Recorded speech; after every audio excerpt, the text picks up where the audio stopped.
Good morning. Welcome back to Ribbon Candy Hooking. I'm Deanna. How are you? Good morning. Happy Monday. I hope it was a great weekend. I hope you had a wonderful Easter. I'm not feeling overly well today, but I got this. I think I can do this. It's a special day and a different day. It is Kirsten's birthday today. Happy birthday, Kirsten. A very happy birthday to you. I'm so excited it's your special day. It is a Monday, but it's a beautiful Monday here. I hope you're getting something similar. It's really, really lovely outside. Kaz, good to see you. I wonder if it's spring break for you because you're not teaching today. It's snowing in Wisconsin. Oh dear. Oh gosh. I'm not super surprised. It is still early in the year, but it is a bit of a bummer, isn't it? Maybe it's exciting if you're off school. Maybe that's why you're off school because of the snow. Linda, great to see you. Happy coffee time. Penny, happy coffee time. Rainy Myrtle Beach, South Carolina. Robin, great to see you. Linda B, great to see you. Yeah, I even heard that there might be snow coming this way again, like tomorrow. That's crazy. It's beautiful and sunny, but it has really cooled off again. Gosh, it is a mixed bag, isn't it? Let's see. You're checking in with the weather with each other. Tara, great to see you. And Doreen in upstate New York, overcast and 48 degrees, expecting some snow tonight. Where is the spring indeed? I'm going to echo that thought. Oh, Heidi, good to see you in Belgium. It is spring there. It will come to us soon. It'll come to us when it's ready on time, right?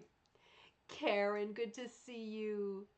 I hope you had a wonderful Easter too. I hope we all did. I did a little live video yesterday when I was at my sister's house. We were doing egg searches with the kids and decorating eggs and stuff. So I just came on for a few minutes so that you knew I was thinking about you and wishing a happy Easter from us to you. So I hope it was one. Beverly and Linda. Chrissy, good to see you. Happy Monday. And Kirsten, the birthday girl. Sue's hello in Kansas. Let me just say hi to everybody. Then I'll try to collect my thoughts a little bit. I want to be sure I got all my hellos in. So, I wanted to follow up with the Friday night episode, which was the bingo episode. It was the Pattern Palooza episode on Friday night. And, it was the first time in the history of our bingo games where everybody who had the winning bingo card was either not live or not able to comment. So it was a weird kind of blessing in disguise because that has never happened before. And I kind of, with so many bingo nights, forgot about the possibility of that being a possibility. So very inarticulate there, but you know what I mean. It turned out that we had bingo earlier than I thought. And one person was trying to tell me that, and I couldn't connect well enough. And there were other people watching live who didn't have the ability to comment. So after the bingo game, I put a note out on our Facebook page, which is Rug Cooking and Punch Needle Club, to say this was the winning card. It was earlier, and I posted the picture of the card so you knew I wasn't fooling around. And it was just a matter of nobody was able to call for different reasons. So that's tricky, and that's one that I need to remember. That made me think I need to come up with some kind of a system for somebody checking all of the cards as we go so that that doesn't happen again, because it's super confusing. And I'm sorry for the wind up because I thought it was like 4 or 5 cards that won at once because we went further in the game. And of course, I made more calls, and at that point, there were many more bingos. And I thought something is very wrong with the math of these cards, right? Because it should really be one card that wins. And in the end, it was one card that wins. So congratulations to the winners. I sent the information out there, and I hope that if you didn't get the information and you thought you were a winner with the being very specific Benjamin Franklin call on the cards, it wasn't that one. It was Flower Cat, the one before. So I'm so sorry about that confusion. We did get it sorted out to the T, absolutely certain of that call. So congratulations to the winners, and we will try to run another one in about 3 weeks because we're fairly behind with our bingo nights.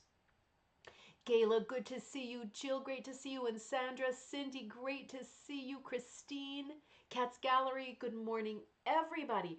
It is a bit of a different episode today because for our coffee time episodes today and Wednesday, I am already looking forward on the calendar to Friday is a field trip day for us. It's a rug hooking road trip day because that is our day that we are going to, for those of you that are coming along in person, otherwise I'll be recording videos there, that is the day that we are going to the Florence Griswold House and Museum in Old Lyme, Connecticut, because they are having that colossal exhibit of bed rugs and quilts. And I know there are a lot of people coming. I hope more people will come. It is still available. You can still get those tickets. I think it's $17 for a ticket that includes the private guided tour of the exhibit of the bed rugs and quilts, and a guided tour of the house. And they will be taking out their one hooked rug that's associated with that house for our group to see. And we'll be broken up into smaller groups just for social distancing and being thoughtful and careful and all of that. So that is coming up on Friday. The thing about that is that even though we are going to see a bed rugs and quilt exhibit, it is such an historically and just important landmark of a house, because it is, I've said this before, it's referred to as like the cradle of American Impressionism. And there have been many famous artists who have come through that house and boarded there in the summers that it was active as an art colony. And a huge part of the romance of being at that house to look at the exhibit, but then also to tour the house itself, is appreciating those artists, knowing who they are, knowing some of the quirky and fun stories about their time at that house. It is a big, big, big landmark on the American art history calendar. So I want to spend this episode and Wednesday's episode prepping you on the house itself, whether you're coming or not. This will be a beautiful episode looking at fine art. This is a fine art episode, because again, I want to look in more detail at the artists who are associated with that house, who were boarders there, who stayed there, who have long stories at that particular house, because it will mean so much more for us on Friday when we go, to be in the house, to look at the house, to look at the artwork after we do the bed rugs and quilt exhibit. It'll mean so much more and be that much more special because we know some of the backstories and we recognize some of the work. These are iconic artists, and these will be many artists that you have not heard of, right? Because they didn't all have long lives or huge careers, but they are, of the over 100 artists that are associated with the house, I chose the ones that are certainly the most famous. And I thought, let's go over their work, kind of like slideshow fast over the next two coffee time episodes. So by the time we're there on Friday, we will be fully prepped for it, that much more excited and enthused about what we're going to see. And for those of you who are not joining us in person and you're somewhere else, I will be able to film so much of it and will mean a lot more to you too. So the next couple episodes are less rug hooking, then we are just beefing up our art history and storytelling sort of cachet. I wish you could too, Heidi. I wish you could. There's a lot of buddies coming. I know Dee is coming with her, I think, sister from Delaware. That's a really long ride to come on over, but she really wanted to, and I'm super excited to spend some time with her.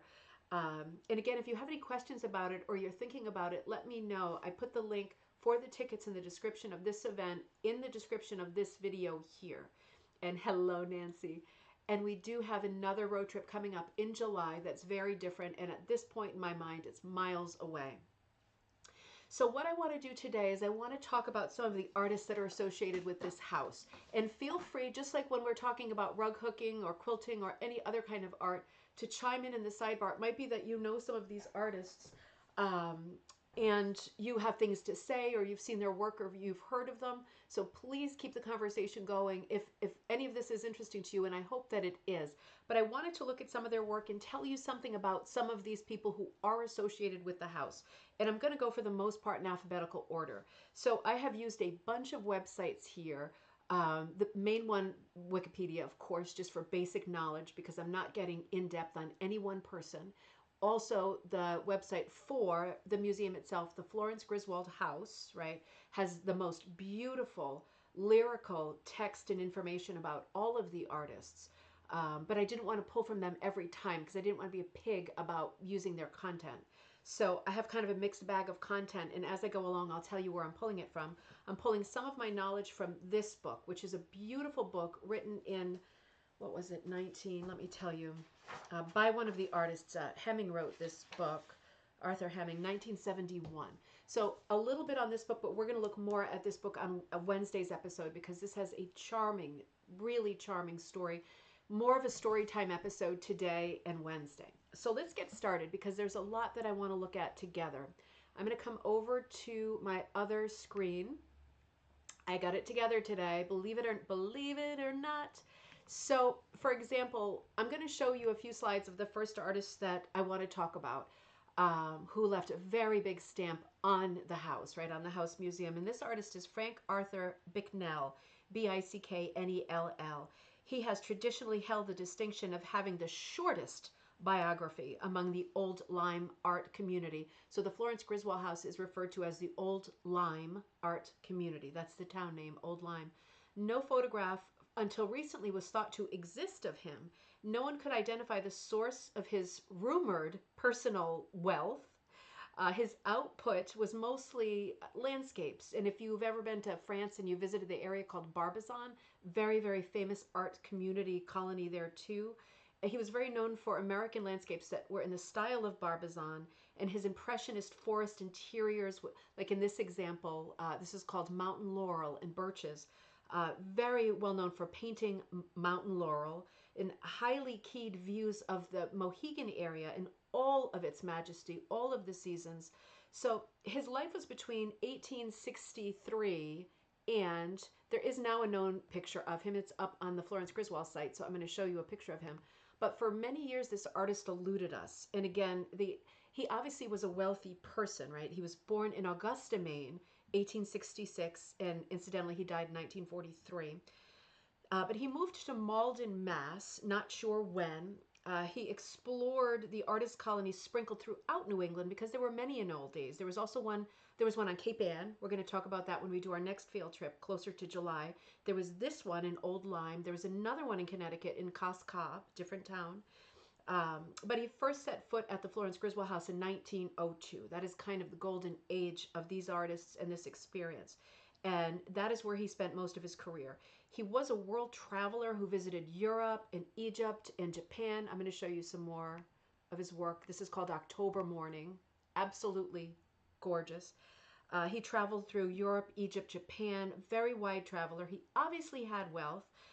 His art received early recognition at the Paris Salon of 1892, and he ended up purchasing a house with a fellow artist, Louis Cohen, who we'll talk about a little bit later, just up the road from Miss Florence's and the Griswold house that we're visiting on Friday. So this is what signature sort of Bicknell work looks like. This is October Morning. We saw the mountain laurels. This is called Hillside Trees. So this is the style of work that he did. Let me come up just a little bit and move to the next artist. Wait a minute, let me pull this image down.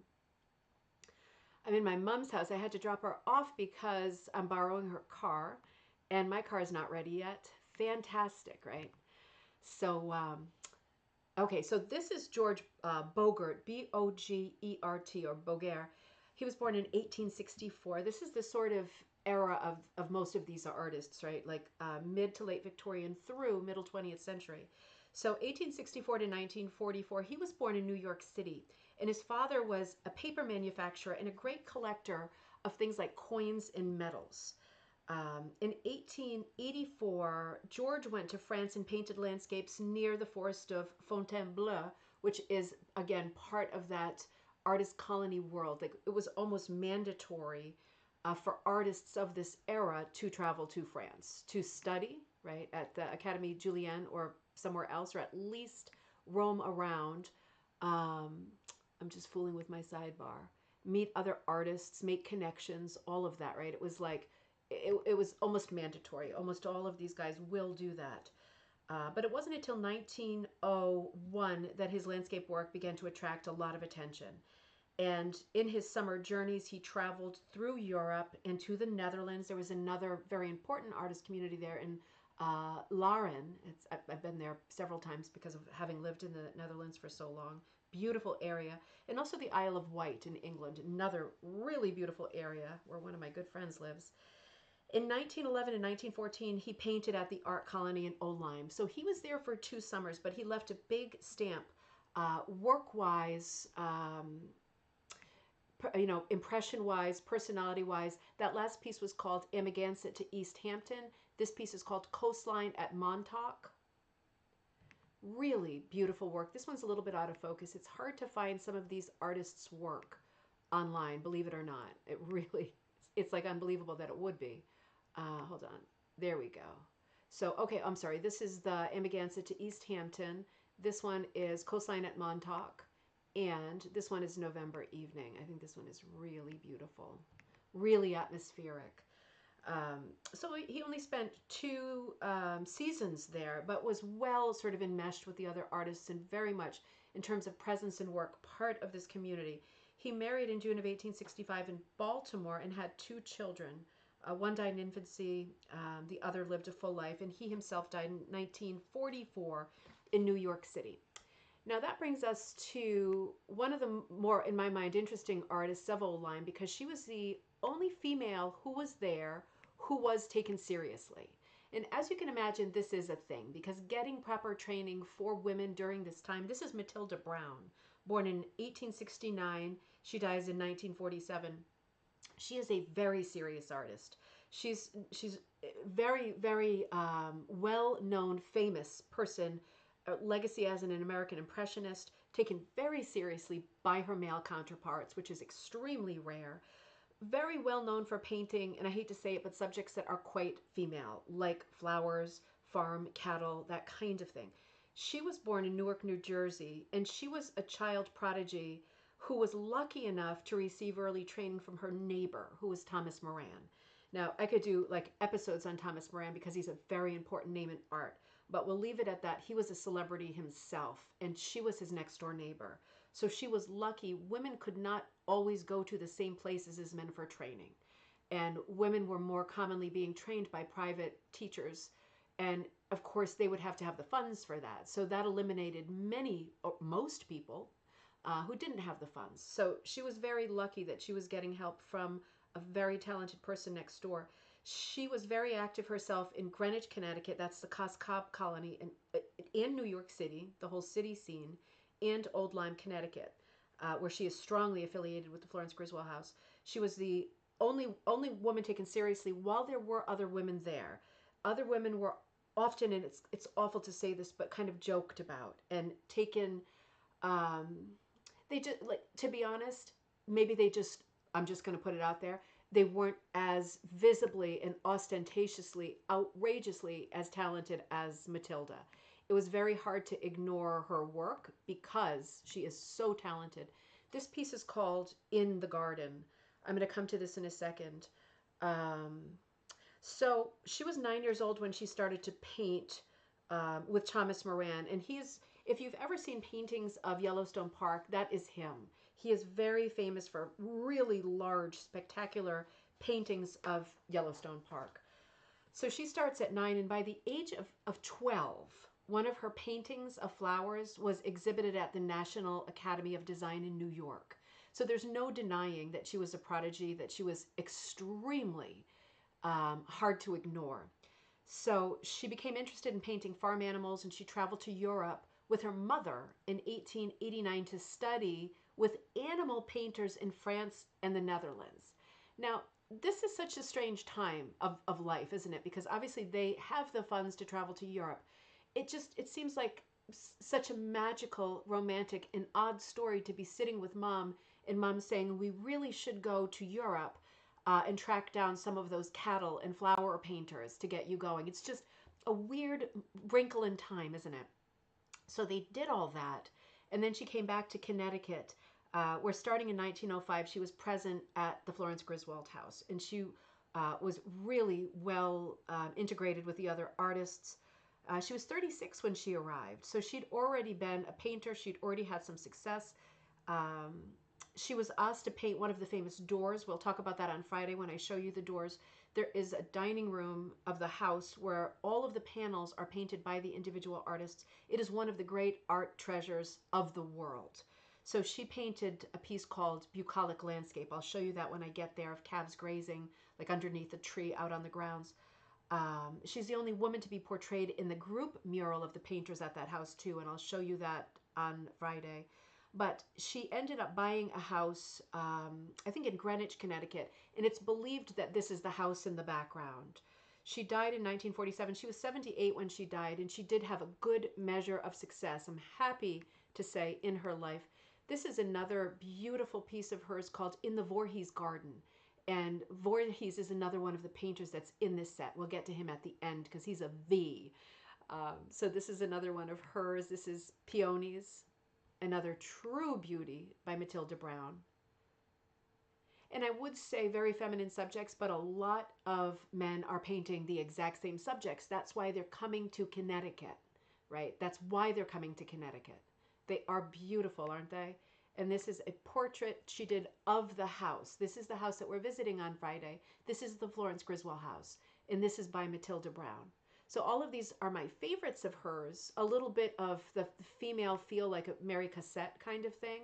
But then, of course, Matilda Brown was more known for this kind of thing, right? This is like her bread and butter. So really varied subjects, but expertly done, every one of them. This is the next artist I want to cover. This is Dessar. I'm going a little bit out of alphabetical order, so let me just grab my paper. This is Louis Paul Dessar, and his information I'm getting from the Florence Griswold Museum page. He's very hard to research. He's not one of the better known artists, but he is one of the first painters to join at the Old Lyme house, at the Florence Griswold house. He comes in 1900, which is quite early. He ends up having a relationship with the village that would be the love affair of his life, the surrounding countryside. He stays for 50 years in that area. And after staying at the boarding house the first summer with Florence Griswold, he purchases a 16-acre farm in Lyme the following year, and he plants an orchard on his farm, and he raises sheep, and he raises oxen, all to be subjects for his paintings. So as soon as he gets there, his life changes. He was born in Indianapolis, Indiana in 1867, but he grows up in New York City. Let me bring you to one of his paintings, because they're very female and soft and sensitive, right? I mean, they're quite like Matilda's work. He grew up in New York City, though he was born in Indiana, and he began his career by painting portraits of New York City's high society, the elite, right? He was a portrait artist. But once he moved to Connecticut, once he came to Florence Griswold's in 1900 and then moved here full-time the next year, he really became an outdoor painter, a plein air painter. He chose different subjects. And he died in 1952 in Preston, Connecticut at the age of 85. He was, it's remarkable how many artists who are part of this colony live to be quite old, right? A good old age.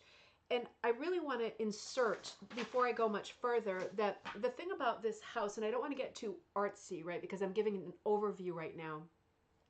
The thing about this house was that the Florence Griswold house, Florence, and I'll talk more about her probably on Wednesday, but her father was like a sea captain, and they had money. They had great money. They were one of the richest families in town when they built that house in Old Lyme.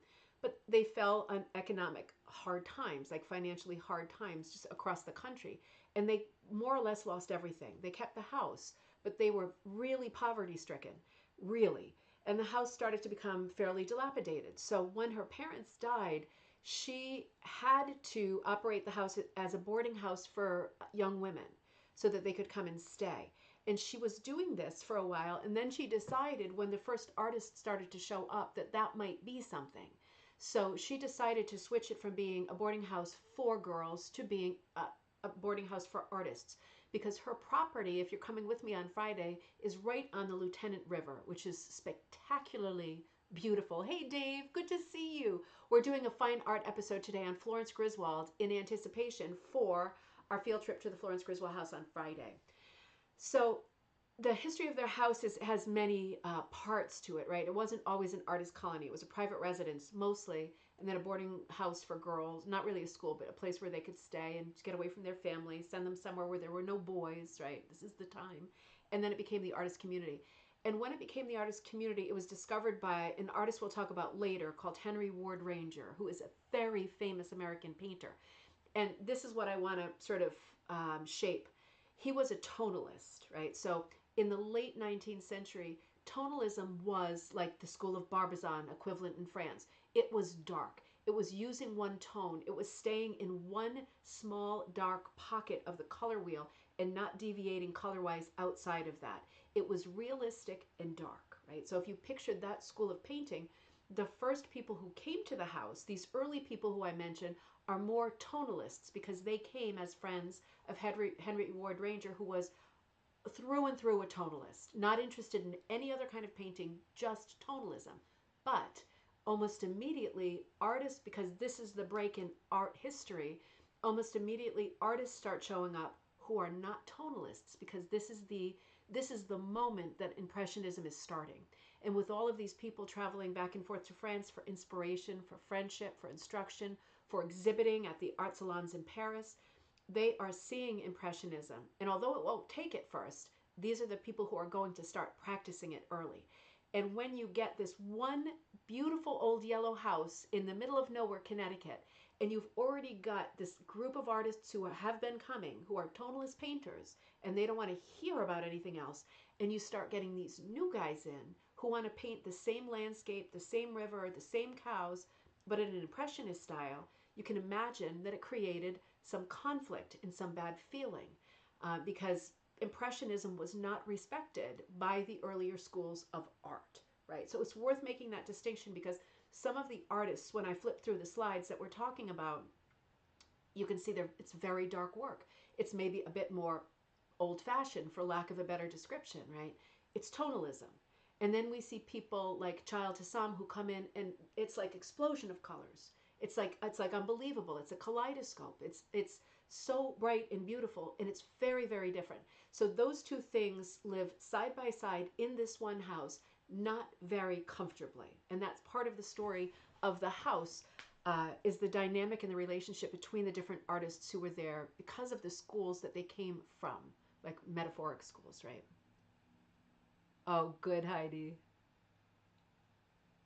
Yeah, Barbizon was a big deal. I'm just reading Heidi's comment. She says, I learn a lot. Thank you. I even didn't know that the School of Barbizon was inspiration for artists in the U.S. Huge inspiration. Huge.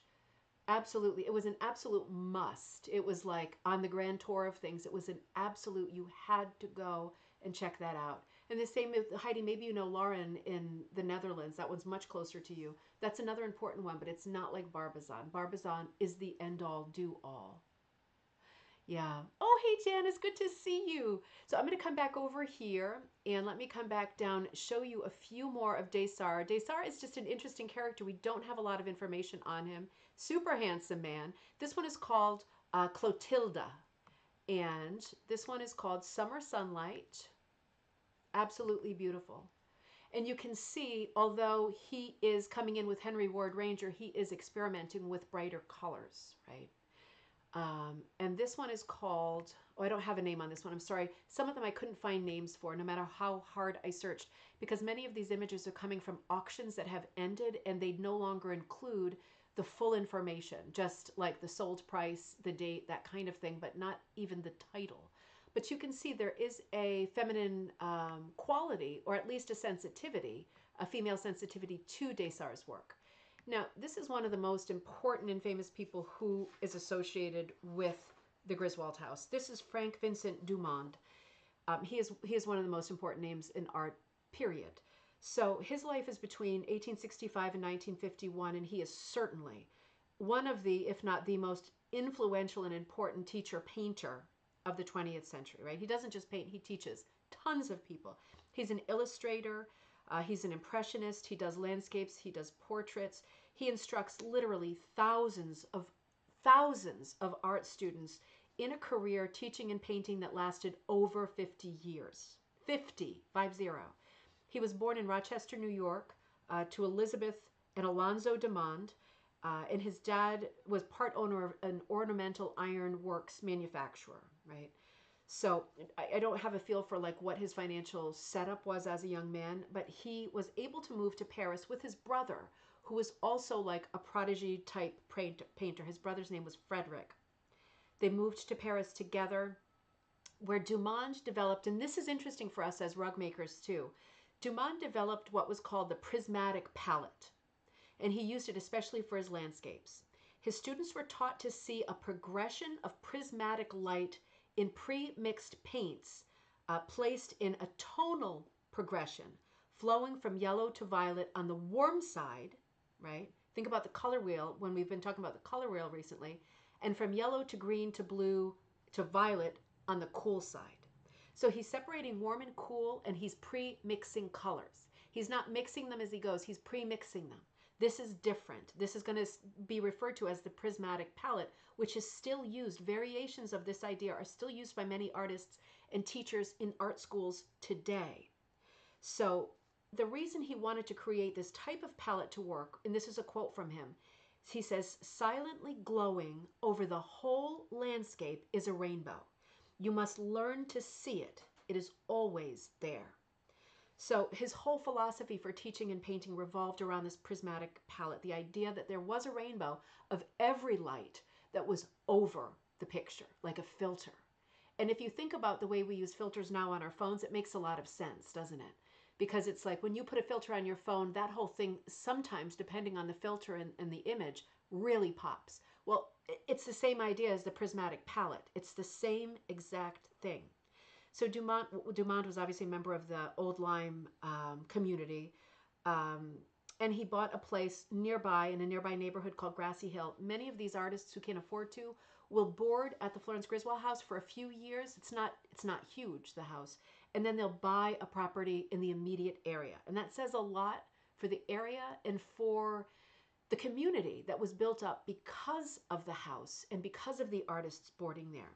So DuMond dies in New York City in 1951, and he's 85 years old. Let's look at some of his... Ooh, did I not put DuMond's in? It looks like I did not put DuMond's in. I'm going to have to come back to you tomorrow with some DuMond's. His pictures, as you can imagine, are glowing. I'll come back to you with those tomorrow. Sorry about that. This is Louis Cohen. Now, he's a little less well-known, certainly than DuMond. This information comes from the Florence Griswold Museum. He was born in London, England, in 1857, and he dies in 1915 in New York City. But during that short life, he summers at the Old Lyme house between 1900 and 1915, right? So that's a long stretch. Once he arrived in Lyme, the subject matter for his paintings completely changed from genre painting to being like landscapes. And his mentor was Henry Ward Ranger, who was the famous tonalist. He was very inspired by him as an artist. His work was well received, and he did very well at the annual exhibitions that they would have every year at the end of the season, because the artists were there in the local town hall or on the village green every summer. At the end of the summer, when the artists were about to go back, mostly to New York City, they would have a show, and they would show the work that they had painted that year, and they would attempt to sell it, right? And so the women of the town, including Mrs. Woodrow Wilson, and we'll talk more about her because she was also involved in this community, would stage an exhibit. And one of the things that Miss Florence Griswold said in a letter to a friend was, Cohen's work sold, of course. His always sell. So for whatever reason, he had that. Some of the artists sold nothing, like never sold anything. They just did not do well. This piece is called By the Gate. This piece is called On the Bridge. Isn't that gorgeous? This piece is called Willow and Brook. This shows more of a tonalist feel, right? Do you see what I mean color-wise? So he always did really well. The son of an artistic mother, Cohen initially studied medicine but changed to art after a prolonged illness. Although he was born in England, his parents were American and he was raised in New York. 9 years after his first visit to Old Lyme, Cohen purchased a house just up the street from the boarding house. And that's going to be his like permanent place. However, while staying with Miss Florence, he left his mark. He painted 2 of the panels. And again, these panels are a really big deal. We'll talk more about those on Friday when I'm looking at them and I have you live if you log on. A year after he bought the house, he helped lead other artists in a secret renovation of Florence's house. I'm going to tell you that whole story. That's a beautiful, sad, poignant story. It's really wonderful. But let me see, 19, just doing the math here. No, he's not the artist that I thought. I mean, he died quite young, obviously, 87 to 15. Oh, no, that's not too bad, is it? No, I'm screwing this up. So he was 43, 53, 58. So he was 58. He wasn't one of the ones who died super young. So let's move on to Foot. This is Will Howe Foot. Getting this information from the Florence Griswold Museum too. when I'm pulling information straight from the museum, it means I had a really hard time researching them in other places. So Foote was born in 1874 in Grand Rapids, Michigan, and he dies in 1965 in Sarasota, Florida. He's part of the Old Lyme scene in the Cos Cob. He's in Cos Cob for 1 year in 1903, but he's in Old Lyme, get this, 1901 to 1965. He came to visit Old Lyme with his uncle, who's William Henry Howe, who we'll come to next. And all of the artists began to call his uncle just uncle, right? Because of the problem of having the same name. So Foote was one of the youngest artists ever affiliated with the Lyme colony. And he painted several versions of Miss Florence's house, quite well known. Foote purchased a house just up the street from the boarding house. Again, this is something that many of the artists can do if they can, right? Financially, if they can. I want to show you this because this is Miss Florence's house. This is the Griswold house that we're visiting. This is one of Foote's paintings of it, and this is absolutely haunting, isn't it? So Foote came to Old Lyme with his uncle, William Henry Howe, and the artist was famous for painting cows. So together they joined this group of artists at Miss Florence's. They played this game called the Wiggle Game. That's a to be continued. I want to show you some images of the Wiggle Game later because that is a great composition buster, helping work on composition and challenge you to come up with designs. That Wiggle Game that they created at this house is a really fun device. So the museum at Old Lyme, where we're going, holds over 40 examples of the Wiggle paintings, and many of them are Foote's own drawings. I'll show you some of those in the next episode. The museum holds many of all of these artists' paintings. That's why I'm covering them this way. Hey, Anita. I'm just scanning the content that I wrote for him. So he and his wife, he got married, and he and his wife built a house on the Lieutenant River just up the road. He was born into a prosperous family, so he had money to begin with. His parents had a furniture business in Grand Rapids, Michigan. That's where that money is coming from. And he was always encouraged to study art. He studied at the Art Institute of Chicago. He sailed to London with his father and some art friends. Then he traveled to Paris, where he studied there. Very important person in the community. He also taught privately, and one of his most prominent students was Ellen Axon Wilson, who is President Woodrow Wilson's wife before he was president. She's part of the art community too. She's part of the scene here. In 1907, he married blah, blah, blah. Sorry, not blah, blah, blah, but one of the problems with Foote studying his work is that he was a real perfectionist. And because of that, whenever he painted something that he thought was imperfect, he destroyed it. So that's rough, right? That's rough because we've lost a lot of his paintings due to him over the years. I can identify with that kind of rage, but it means that a lot of his paintings are permanently lost. This one is called Bermuda Coast. I think he's one of the artists that also had a home in Bermuda, right? So these artists are doing pretty well. Family money aside, these artists are doing pretty well. This is by Foote. This is called Summer Interior. One of the things about Foote that's interesting is he did not like the color green. And he spent decades in this part of Connecticut where it is all green. So you see how he's doing things like, for example, by way of review, this doesn't have much green. The interior, Bermuda Coast, not much green. Even Summer Night that he paints in Connecticut, no green. This is called Springtime Nudes, a little bit of green here. So he's outside of his comfort zone here. But it is ironic and something that scholars and academics talk about that it was an odd choice for him to choose to come to Connecticut when he was a painter who did not like having green on his palette. I think that's really interesting. And it is interesting, too, to note that when he bought his house, he bought a white horse for $4 just to use as a model. And that's something that these artists did because they were able to buy these large properties. They were able to afford them. They were able to get the animals, too, to use as subjects. Now, this is the next artist. This is Walter Griffin. And he's born in 1861 in Portland, Maine. He dies in Portland, Maine in 1935. He is part of the Old Lyme community between 1904 and 1908. He comes to Old Lyme as an impressionist painter who mastered putting more than one color on his brush at a time.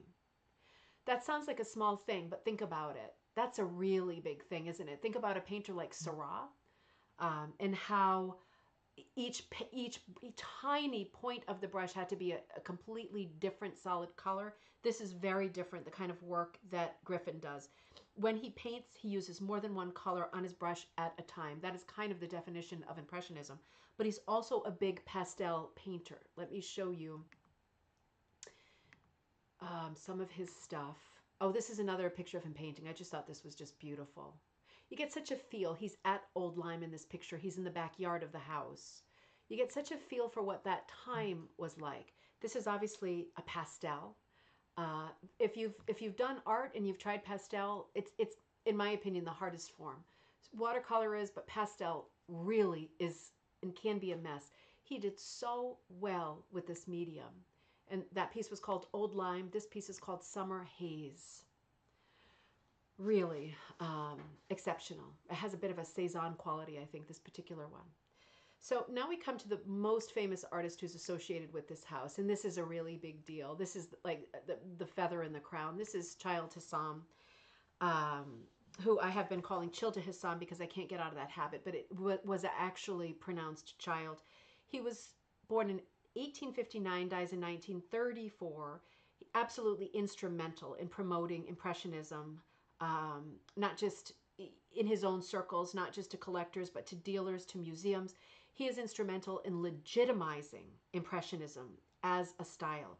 He produced over 3,000 paintings, oils, watercolors, etchings, and lithographs over the course of his career, and he is considered one of the most famous, important, influential American artists of the 20th century, without a doubt. He actually got his name, which is spelled like Childe, but it's pronounced Child, from his uncle. It's a family name. He was born in Dorchester, which is a neighborhood outside of Boston, and his father was called Frederick Fitch Hassam. He was a moderately successful businessman who sold cutlery, and he had a large collection of art and antiques. So he sold well enough to be a big art collector himself. This family is descended from a long line of New Englanders, and his mother is actually Rosa Delia Hawthorne, who shares ancestors with the famous writer Nathaniel Hawthorne. Now, looking at this picture of Childe, he had a very dark complexion. He had like heavy lids on his eyes. He looked like he was of Middle Eastern descent. And people thought he was, particularly because of his unusual name. And he enjoyed stoking that. He enjoyed having people think that he was, for example, Islamic. And as a joke, in the mid 1880s, he took to signing his name with a crescent moon, like an Islamic style crescent moon. And over the years, he got kind of bored with drawing the moon, and it sort of degenerated into a slash. So looking at Hassam's paintings, as we will be on Friday, it's interesting to look for that touch, because it went from being a very well articulated moon, which was a joke for him, to being just a slash next to his name. I'm just scanning what I wrote because I remember reading that his name was actually a very sort of common English name that was kind of, for lack of a better word, bastardized over time, and the spelling broke down to become Hassam. But it was like Hardman or Hashman or something like that. I wish I could see it, but my eye is not finding it. But it was a very typical, true English name that, because it was mispronounced and miswritten for so many generations, it changed to Hassam. So you wonder how these things began, right? As simply as that in some cases. So let me show you some of his pictures because you will recognize some. He spent a lot of time, besides painting in Connecticut, he spent a lot of time on the Isle of Shoals, because if you know this part of Maine, you know that Celia Thaxter was like a great hostess, the poet. And she lived and kept a similar kind of boarding house situation for artists and poets and that whole bohemian crowd on the Isle of Shoals. So he painted her often, and he painted that landscape often also. And this is a painting of Celia Thaxter on the Isle of Shoals. And I love this one, Appledore, right? That's the island that she was on, Appledore. It's the largest of the Isle of Shoals. It's actually off New Hampshire. Sorry about that. But he was very famous in that colony too, in those circles too. And I have a book of poetry by Celia Thaxter, and this painting is the cover. And how could it not be? It's so beautiful. But he also made painting trips to Gloucester, Massachusetts, and that's a different art community. And that ties into the towns that we're going to in July for that road trip, for our next road trip. So he's involved in many art communities. He traveled a lot as a younger man through Europe, all over the world, but he traveled a lot less in his later years.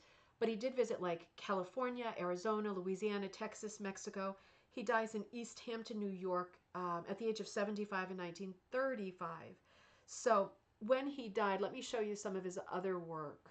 He is clearly an impressionist. I mean, look at this. I mean, this is what Henry Ward Ranger did not like. This unnatural use of color, right? This is what tonalists did not like. This is such an important moment in American art. I mean, Impressionism everywhere, but American Impressionism looks different, feels different, is different. Cindy says, I have a lovely book called Grandmother's Garden by May Brawley Hill that discusses several of the artists you're covering. Oh, how cool. I'm going to have to write that down. I'm going to write that down.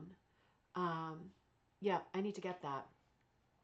So when Hassam died, this is the style of art that he'd been doing for many years and propagating, and he'd been all about Impressionism, right?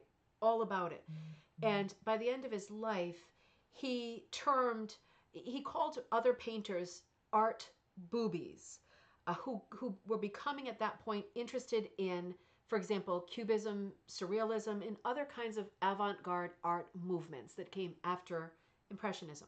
So at the end of his life, he lived a pretty good long life. Painters, critics, and collectors were getting on that bandwagon of Surrealism, and he was not a fan. And he made that very clear at the end of his life, which is kind of ironic because he got on the bandwagon with the Impressionists very early on, and he stayed on the bandwagon. So you would think he would be more open to the new guard, but he really wasn't. His heart was always in Impressionism, and that was kind of his last sentiment, that he did not really approve of the next schools of art that were coming up.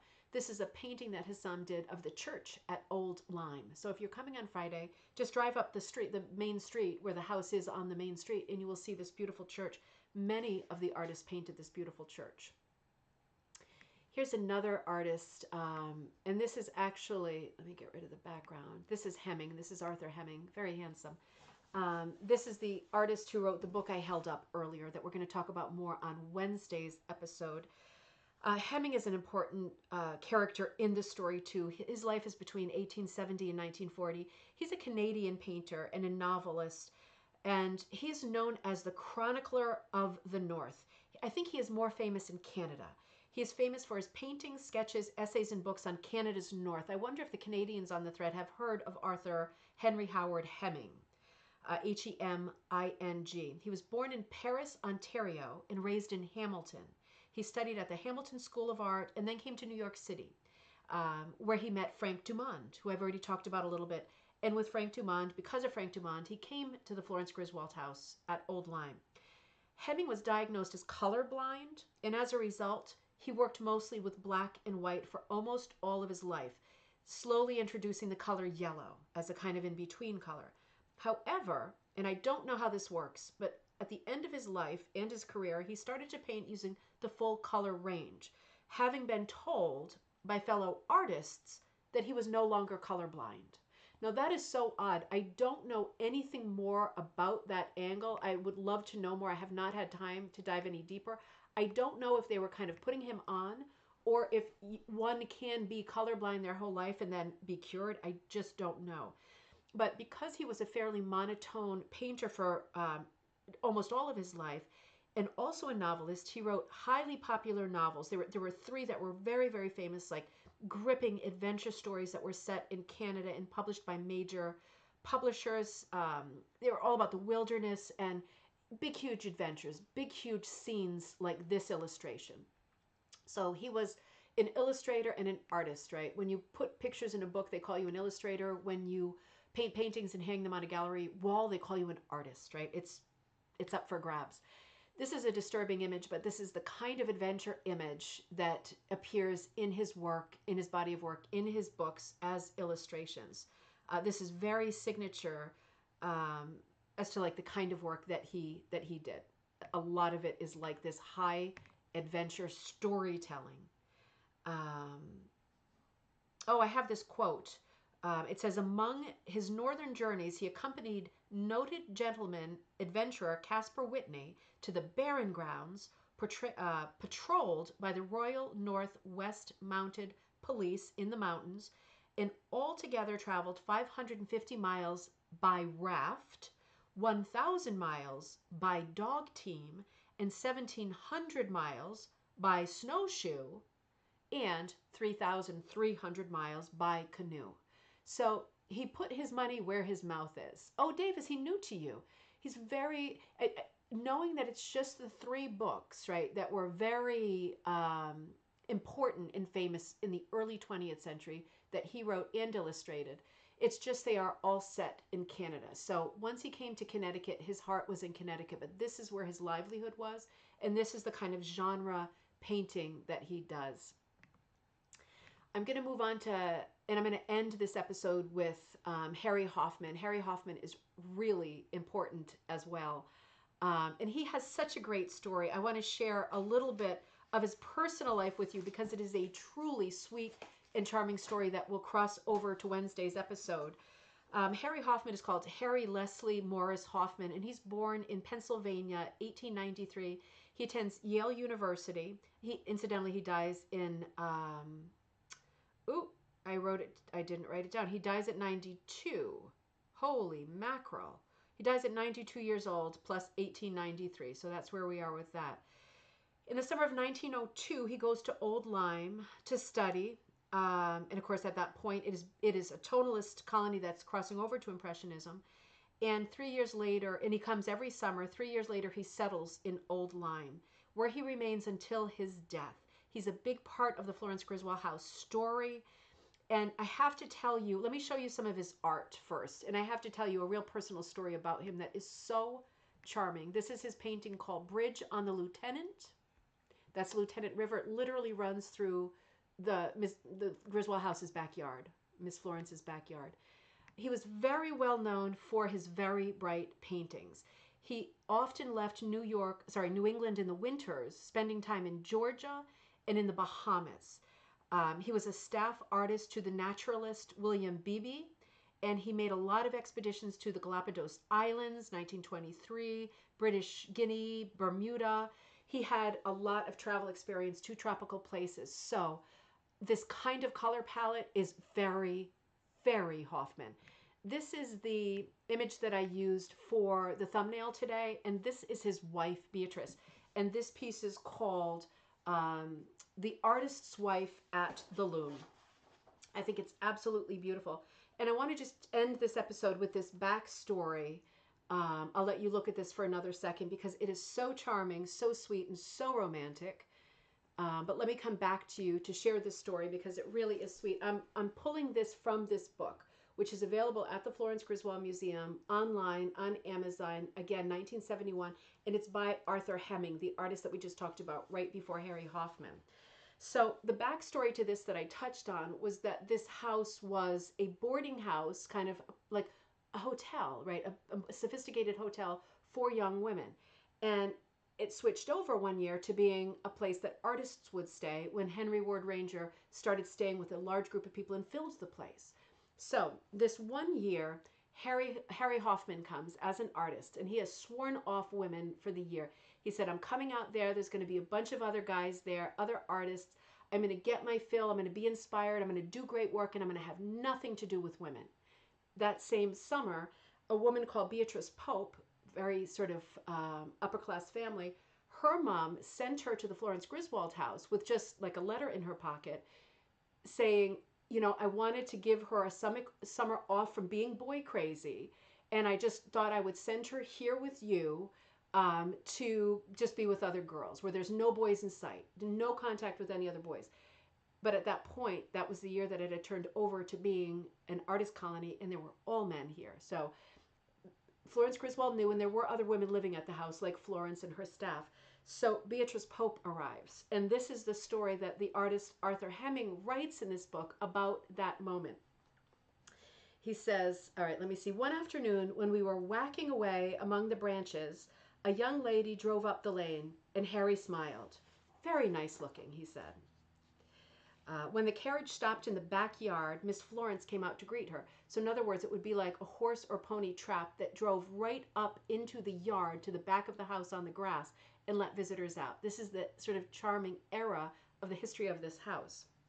So they say to her, Harry says he's like out there, so he's the one that's going to bring her trunks in. And he says, Miss Pope, your trunk is coming up. I'm reading directly from the book here.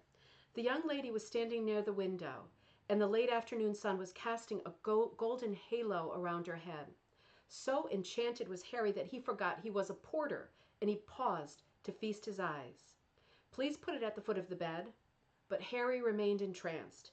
Please put it down, she pleaded. As I was holding the stern end of the trunk, I gave it a yank to bring him to. So Arthur's on the other side of the trunk while he's standing there gazing at this girl. When Miss Florence introduced us at dinner, Harry started leaning across the table and kept on leaning until Miss Pope promised to go canoeing with him that evening. Past moonlit marshes, shadowy banks, and overhanging trees, they glided until the Little Lieutenant River widened into a tiny lake that filled a rocky basin and so perfectly reflected the sky that they seemed to be floating about the stars. Then Harry raised the flute, and lo, here the gentle lark, so he's playing the flute in the canoe, filled the romantic valley with wondrous charm. Evening after evening they drifted along until the 8th night, when Harry returned unusually late and announced his engagement. After we congratulated him and wished him all the happiness, he moaned, But how on earth can I ever make enough to marry her? Don't worry, just be happy, for anyone can see that you are both in love with each other, and that's all that matters now. Then I remembered, now this is Arthur Hemming talking, Art, meaning Arthur, I'm going to work hard all summer and steer clear of girls. In fact, I'm not going to have anything to do with them. And Miss Pope had been so careful to send her daughter to where there were no men. Now, Beatrice, will become the wife, who's Miss Pope, Beatrice had to write to her mother and say, I'm engaged. The next day, Henry Poor, who's one of the artists we'll come to on Wednesday, from East Orange, New Jersey, arrived. What? Hoffman engaged to Miss Pope? Why, they're wealthy, her family, butler and everything. But thank heaven, Harry didn't hear it, as Mrs. Pope had invited him to call upon her in East Orange. He thought she was from sort of a middle class, and he would have been completely thrown and intimidating if he knew otherwise. So he ended up going for a visit. I'm paraphrasing now. It was a very happy visit. And when they returned, Beatrice's mother, Miss Pope's mother, returned with them. She was that happy about it all. And she immediately set off in the little pony trap. Let me show you. I have to show you pictures of this. I missed showing you. There's illustrations in this book, this blue book that I've been holding up. Wait a minute. Let me come down here first and close this out. Let me show you the illustrations that Hemming did for this story. Let's see. I'm just coming up to where we were. You saw how many pictures I had today, so it's a bit tricky. I'm going to go right up here, and I'll show you the first one. So these are Hemming's pictures. This is Miss Pope arrives, and that's Hemming and Hoffman, the artists, carrying her trunk upstairs. And then when they came back from visiting her family house, again, this is like, is it a horse or a donkey? It's hard to tell, isn't it? It says her groaning, shuffling ancient mare. Okay, so it's a mare. And a rickety, rumbling rattletrap picks up the mother and Beatrice at the local station or whatever and brings them to the Florence Griswold house. And at that point, the mother, who we know is very wealthy, kind of secretly goes out with Arthur, the guy who wrote this book, the artist. And she says, is there any place around here that Harry and Beatrice like best of all? And Arthur says, yes, that hill over there. They both think it's beautiful. And the mother said, well, let's drive over there. And they did drive over there. And you know what? She bought it. She bought the top of the hill. So that almost immediately she started having this secret house built at the top of the hill where Miss Pope and Harry could live. And they lived there for decades. They both had a long, happy life. They had one child. And they stayed there their entire lives with the exception of their exotic trips where he would do all this underwater painting. I remember I once read that he loved when he was in tropical areas, he loved being able to rent a boat with a glass bottom so that he could drift over like reefs and things and paint the actual colors through the bottom of the boat. So these people, it seems like a long time ago, right? These people had such exciting lives. It really was something. Christine says, I'm so glad I'm here to listen today. Thanks, Christine. It is just a fun, it's a very different episode for us, but it's a fun moment in time. And I love thinking about these artists. It's great inspiration for us in any part of our lives. And I love getting us ready to, on Friday, we'll have another episode like this on Wednesday, and we'll close out the rest of the art. It is like a dream, Heidi. These people just had the most extraordinary lives. And not all of them were wealthy, and not all of them were super successful, but I'll be telling more stories from this blue book on Wednesday, because I'll finish up with the artist, and then I'll tell you the story of the great gift and surprise they gave to Miss Florence at the end of, well, toward the end of her life. So we will get well ready for Friday. And then on Friday, I'll do as much filming as I can live at the Bed Rugs and Quilts exhibit, and also at the house itself. Whatever they'll allow is what I will do, so we can enjoy all that together, even if you're far away. So have a great, thank you, like, subscribe, and all of that. Usually we talk about rug hooking. Today we're talking about art. Same thing. So almost the same thing. So have a great afternoon, everybody. I'm going to try to feel a little bit better. I don't feel that well at all, but I bet I will be fine. I'll take some cough drops. The kids are off school today, so I'm headed back over there, and I'll probably take them to the skate park or something so they have something to do today. And then I'll try to get back to work and get some stuff done. I will see you Wednesday for another episode of Coffee Time at same time, noon Eastern Standard Time. Like, comment, subscribe. Please think about joining Patreon to support this channel. The Patreon information is in the body of this video, as are tickets to the Florence Griswold House on Friday for our group tour of everything, as are tickets to Cape Ann later in July if you're interested in coming on that road trip. These are our first 2 road trips announced for this year, and there should be more. But if you can move the earth to come with us on Friday, move the earth. It will be well worth it. You will be so charmed and inspired. It's evening for you already, Heidi, isn't it? All right. I will see you on